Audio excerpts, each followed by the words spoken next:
Welcome to our channel. Today, we have an interesting topic, the rise and fall of the Soviet Union. The Soviet Union was a vast country with 22.4 million square kilometers and a huge global economy.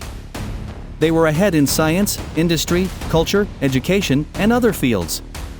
In the 20th century, the Soviet Union and USSR were the same. They were the first to send a satellite into space, the first to send a human to space, the second to win the FIFA World Cup, and achieved many other milestones.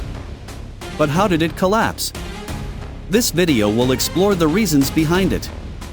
About 200 years ago, the Tsarist rulers ruled Russia. Under these kings, people faced extreme poverty, unemployment, and hardship. The livelihood of the people was severely affected, but the rulers did not care.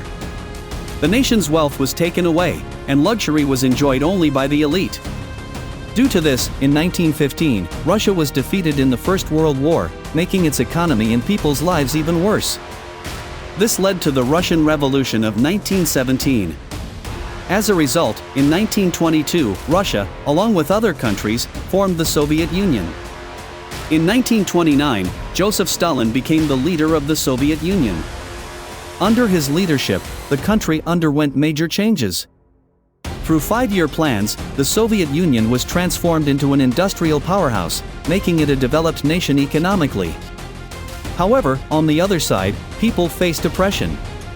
They had to obey strict rules, and those who refused were severely punished.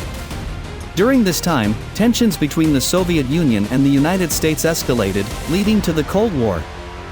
These two superpowers started competing in military strength, politics, economics, science, industry, sports, and aviation. On March 5, 1953, Joseph Stalin passed away. After him, Nikita Khrushchev took over in 1955. Later, in 1964, Leonid Brezhnev became the leader of the Soviet Union. During his rule, the Soviet Union began to decline. By 1975, economic growth had slowed while the United States was growing rapidly. One major reason for the Soviet Union's stagnation was that industrialists were not given the freedom to expand until the 1960s. Industries were mostly controlled by workers, and though the Soviet Union had a cheap labor force, its economic policies limited growth.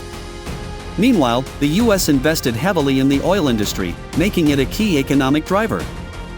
In the 1970s, global oil prices dropped significantly, causing a major economic setback for the Soviet Union, which depended heavily on oil exports for revenue. Additionally, in 1979, the Soviet Union invaded Afghanistan to control its natural resources. However, this war drained the Soviet economy and military resources. These factors weakened the country further. In 1981, Ronald Reagan became the President of the United States. Noticing the Soviet Union's weakness, he applied immense economic and military pressure. His Reagan Doctrine aimed to weaken the Soviet Union economically. At the same time, the Soviet Union's revenue continued to decline, while America imposed heavy economic stress on them. Another major issue was military spending. 25% of the Soviet Union's total budget was spent on the military.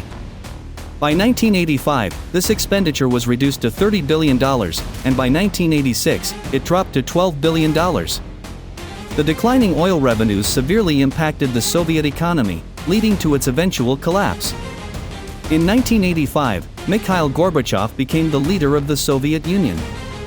He introduced major reforms, including perestroika, economic restructuring, and glasnost, political openness, giving more freedom to businesses and individuals.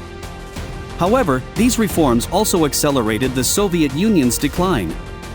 Several Eastern European countries, such as East Germany, Czechoslovakia, Hungary, Romania, and Bulgaria, started breaking away from Soviet control.